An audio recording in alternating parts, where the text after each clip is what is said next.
দক্ষিণ সিটির নগর ভবনে শ্রমিক দল নেতাকর্মীদের উপর স্থানীয় সরকার উপদেষ্টা আসিফ মাহমুদ সজীব ভুঁইয়ার ঘনিষ্ঠরা হামলা চালিয়েছে বলে অভিযোগ করেছেন বিএনপি নেতা ইশরাক হোসেন। তিনি জানান, হামলাকারীদের সাথে বিএনপির কোনো সম্পর্ক নেই।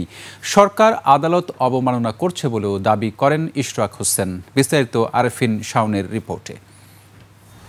সুপার ফ্রেশ ফর্টিফাইড সয়াবিন তেল, শুরু হোক হেলদি লাইফের জার্নি।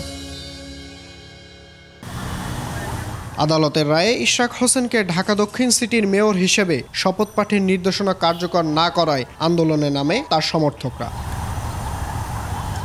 এক পর্যায়ে নগর ভবনের কার্যক্রম বন্ধের ঘোষণা দেয় কর্মকর্তা কর্মচারীরা।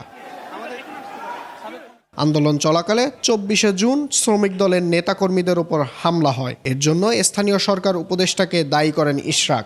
হামলার পরিকল্পনা ও বাস্তবায়ন করা হয়েছে স্থানীয় সরকার উপদেষ্টার ঘনিষ্ঠ হিসেবে সুপরিচিত কিছু দুর্নীতিবাজ কর্মকর্তাদের নেতৃত্বে। হামলাকারীদের সাথে বিএনপি জড়িত না বলে দাবি করেন তিনি।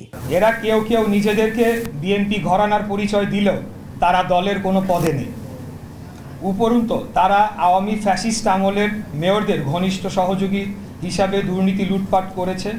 সরকার যা করছে তা আদালত অবমাননা ছাড়া আর কিছু নয় বলেও মন্তব্য করেন ইশরাক। একাধিক আইন ও সংবিধান লঙ্ঘন করেছে। আরফিন শাওন, 21 টেলিভিশন, ঢাকা।